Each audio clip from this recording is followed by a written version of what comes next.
Halo semua, apa kabar kalian hari ini? Tentu sudah banyak yang tahu bahwa kota Ponorogo memiliki kesenian tradisional yang melegenda, yaitu adalah kesenian reog. Sebuah perpaduan seni antara seni musik dan gerak tari asli dari kota Ponorogo. Kesenian reog sudah menjadi identitas bagi Kabupaten Ponorogo. Oleh karena itu, Ponorogo disebut sebagai kota reog. Kesenian ini sudah dikenal oleh masyarakat luas di Indonesia, bahkan di luar negeri.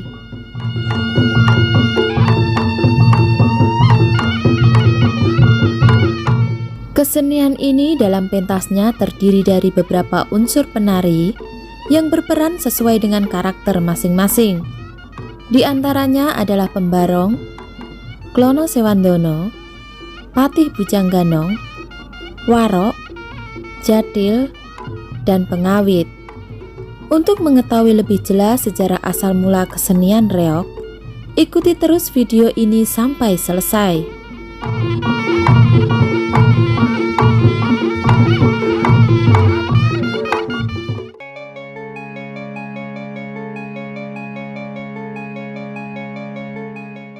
Dahulu kala, ada sebuah kerajaan bernama Kerajaan Kediri.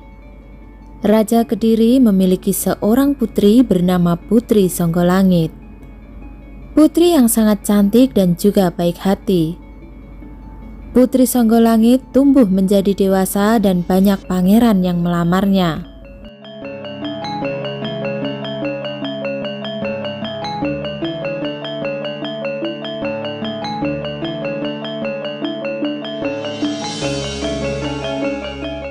Raja Kediri sangat khawatir karena Putri Songgolangit selalu menolak lamaran dari para pangeran.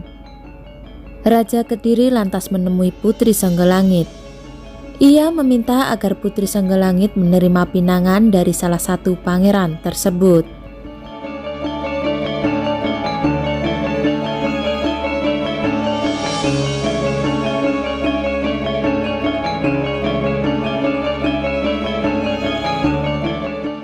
Putri Songgolangit tak bisa menolak permintaan ayahnya. Namun, ia mengajukan sebuah syarat bagi para pangeran yang menginginkannya.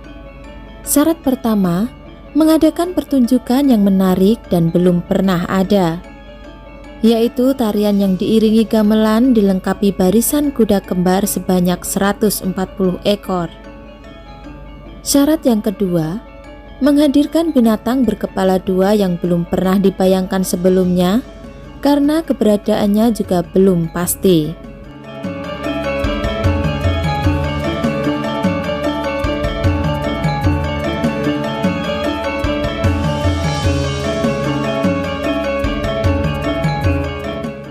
Raja Kediri kaget mendengar persyaratan itu.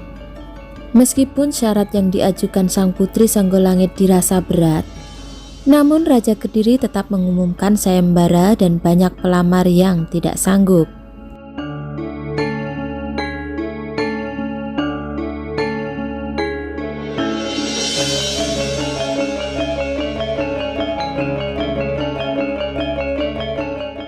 Namun, ada dua pemuda yang sanggup menerima persyaratan, yaitu Raja Singobarong dari Kerajaan Lodoyo dan Raja Klono Sewandono dari Kerajaan Bantarangin.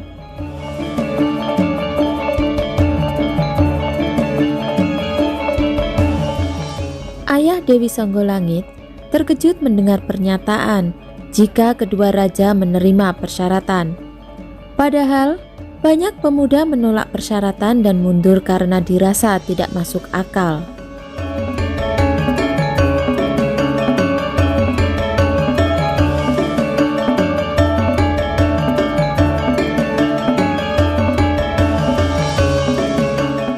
Berbagai upaya Raja Singobarong untuk memenuhi persyaratan meskipun dirasa tidak mudah. Kemudian, ia meminta bantuan patihnya untuk mengetahui upaya Raja Klono Sewandono dalam memenuhi kedua persyaratan Dewi Songgolangit.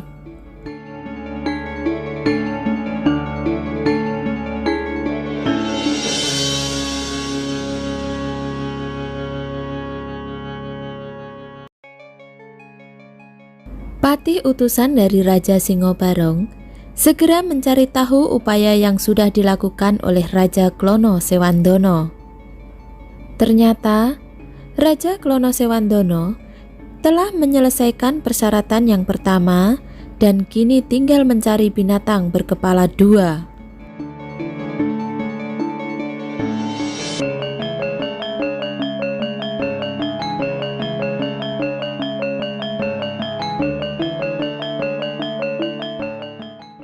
Setelah mengetahui upaya yang sudah dilakukan Raja Klono Sewandono, Sang Patih melapor ke Raja Singobarong.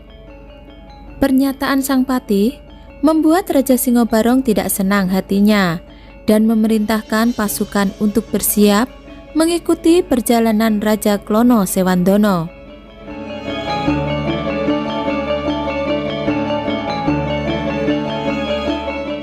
Sang raja kemudian berencana untuk menyerbu dan merebut hasil dari upaya yang telah dilakukan oleh Raja Klono Sewandono.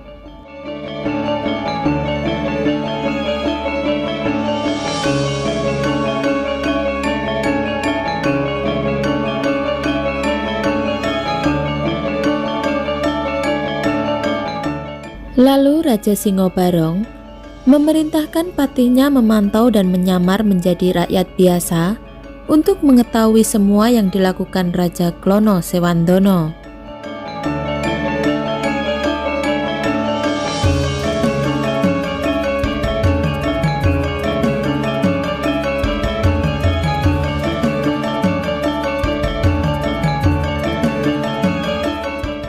Patih Bujangganong dan rakyat kerajaan Bantarangin tidak sanggup mendapatkan binatang berkepala dua, sehingga Raja Klono Sewandono harus mendapatkannya sendiri.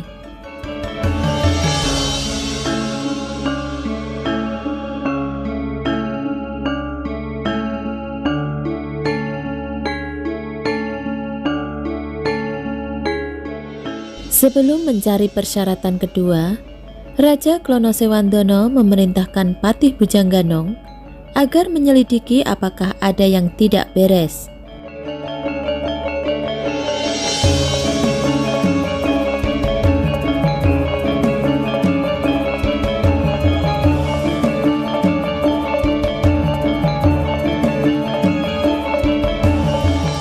Ternyata hal tersebut benar adanya. Karena ada patih dari kerajaan Ludoyo suruhan Raja Singobarong yang menyamar untuk memata-matai usaha dari Raja Klono Sewandono.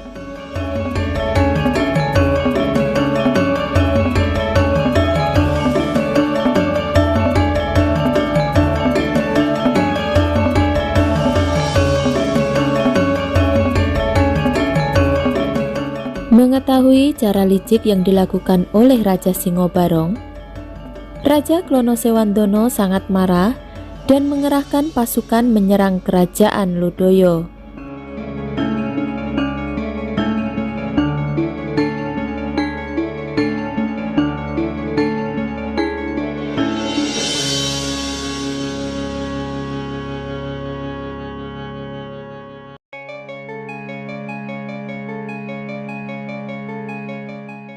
Sementara itu, Raja Singobarong beristirahat di Taman Sari. Tiba-tiba kepalanya terasa sangat gatal dan memanggil burung merak agar mematuk seluruh kutu yang ada di kepalanya.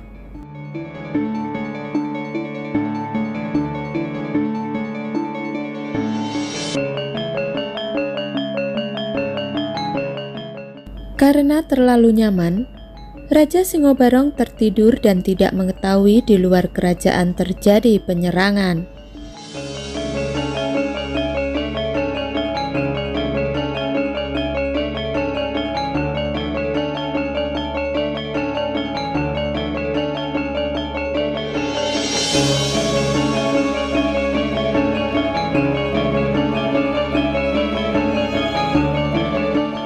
Raja Singobarong terkejut ketika Raja Klono Sewandono tiba-tiba sudah berada di depannya.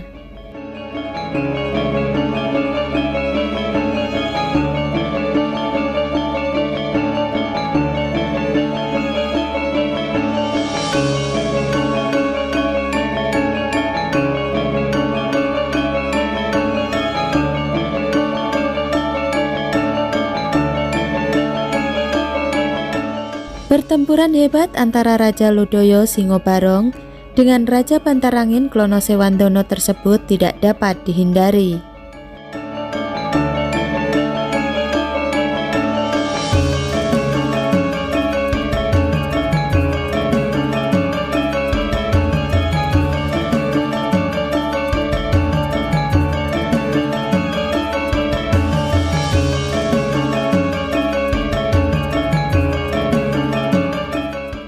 Raja Klono Sewandana tidak menyerah.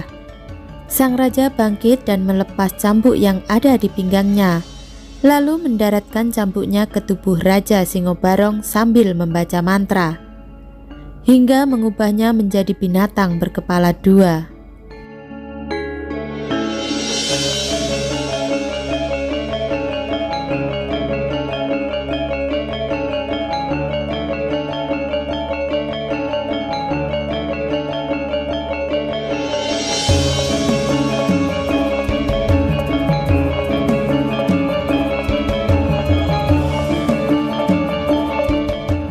Ajaib, Raja Singobarong berubah menjadi hewan berkepala dua dan kehilangan akal sehingga dibawa ke kerajaan Bantarangin.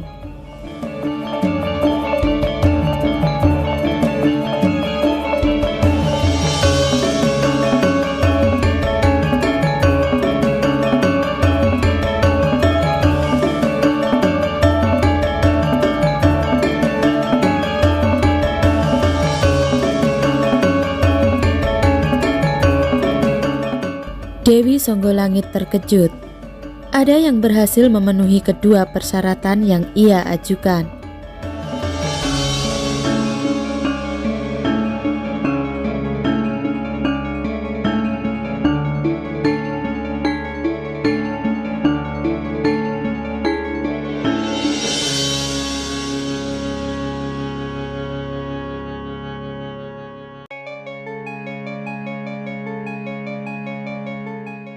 Kemudian Raja Klono Sewandana datang ke kerajaan Kediri sambil diiringi 140 ekor kuda kembar dengan suara tabuhan yang sangat nyaring. Juga binatang berkepala dua turut memeriahkan iring-iringan tersebut.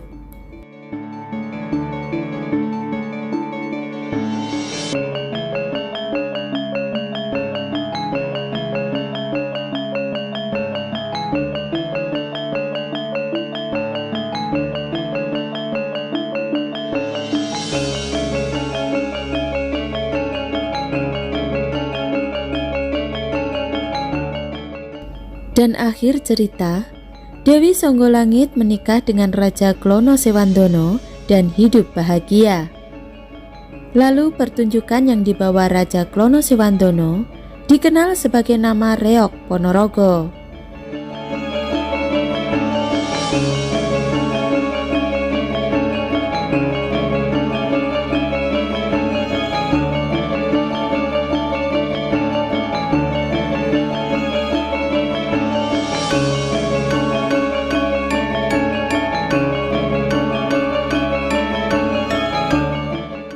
Cerita asal-usul dari Reok Ponorogo mengajarkan kita untuk pantang menyerah dan bersikap jujur apabila menginginkan sesuatu. Seperti halnya Raja Klono Sewandana ketika mencari syarat untuk menikahi Dewi Songgolangit dengan gigih dan penuh semangat.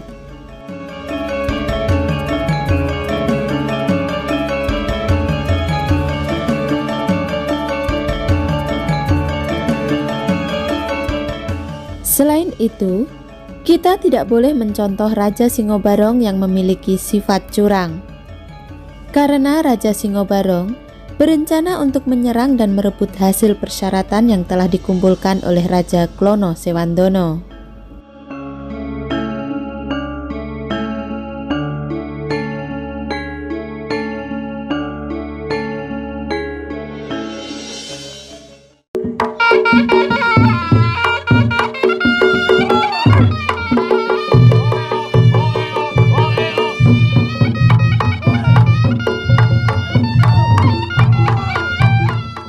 Demikian tadi informasi sejarah asal mula kesenian reog yang merupakan kesenian asli dari Kota Ponorogo, Jawa Timur. Selanjutnya jangan lupa untuk like, komen, dan subscribe channel kami agar channel kami bisa terus menyuguhkan informasi yang menarik lainnya. Terima kasih dan sampai jumpa di cerita sejarah berikutnya.